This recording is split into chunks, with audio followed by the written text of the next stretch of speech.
तर मित्रांनो, मी आज सकाळी निघालेलो आहे शिर्डीला आणि बघू शकता आज सकाळी रिक्षाने चाललेलो आहे भुसावळला. आणि हे सकाळचं हे क्लायमेट बघू शकता तुम्ही.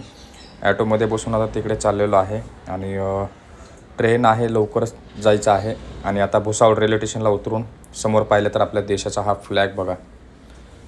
आणि आतमध्ये एंटर केली त्यावेळेला गर्दी जास्त नव्हती, त्यामुळे लवकरच तिकीट काउंटरवरून तिकीट घेतलं आणि चाललो आहे आता पुढे. हे बघा, हे भुसावळचं रेल्वे स्टेशन आहे. आणि एवढी घाण करताना लोक इथं, तुम्हाला खरंच सांगतो, खूप म्हणजे खूप प्रमाणात जास्त घाण. मित्रांनो, गुड मॉर्निंग आणि सर्वांना ओम साईराम. मी आज सकाळी निघालेलो आहे शिर्डीला आणि आज गुरुवार आहे आणि गुरुवार निमित्त चाललेलो आहे शिर्डीला.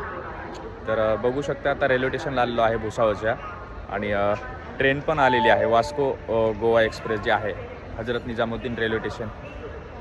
आता ह्या ट्रेनमध्ये बसून जायचं आहे आणि सर्वांसाठी प्रार्थना दुआ करणार आहे बाबांकडे. आणि ही गोवा एक्सप्रेस आहे बघा, ही बघा, वास्को हजरत निजामुद्दीन ही ट्रेन चाललेली आहे आत्ता गोव्याला, दिल्लीवरून आलेली आहे. आणि ह्याच ट्रेनने मी कोपरगावपर्यंत जाणार आहे.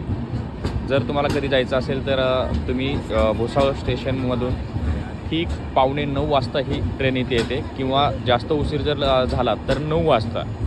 तर ह्या ट्रेनमध्ये बघू शकता, ही ब्लॅक स्वेटरवाली जी आहे ना, तिचं बॅग चोरीला गेली आणि कसं तरी इथे बाहेर येऊन उभा राहिलो. पाय ठेवायला सुद्धा जागा नव्हती, गर्दी बघू शकताय तुम्ही. म्हणूनच म्हणतो मी, रिझर्वेशन करून जात जा कुठे जायचं तरी. कशी तरी जागा. आता वरती भैया लोकांना जरा थोडा महाराष्ट्राचा आपल्या भाषेमध्ये बोलून जरा थोडंसं धमकावलं, त्यानंतर वरी जागा दिली त्यांनी. हे अशा पद्धतीनं लोक बसतात आणि त्यांची दादागिरी खूप चालते बरं ट्रेनमध्ये. त्यामुळे सगळ्या ट्रेनमध्ये मी एकटाच महाराष्ट्रीयन होतो ह्या जनरल डब्यामध्ये. बाकीचे इतर लोक असले तर काय त्यांना बोलायला घाबरता, पण बोलायला पाहिजे. ते काय रिझर्वेशनचा डब्बा नसतो, जनरल डब्यामध्ये झोपायची काही जागा नसते. त्यामुळे कुठेही प्रवास करताना कधीही एक गोष्ट कायम लक्षात ठेवा, जनरल डब्यामध्ये जर कोणी झोपलेलं असेल तर त्यांना उठवून त्यांना आपली जागा तिथे तुम्ही स्वतः बनवू शकता. आता मनमाडमधून आता निघालेलो आहे आणि पुढे आणखीन 1 ते 1.5 तास आणखीन मला पुढे प्रवास करायचा आहे. खूप बोर झालेलो आहे, कारण बसून बसून आतमध्ये उभा राहिलेलो आहे. आणि आता थोडंसं हवा खाण्यासाठी बाहेर विंडोला बसलो होतो. म्हटलं कसं तरी आता दरवाजाच्या कडेला येऊन बसू.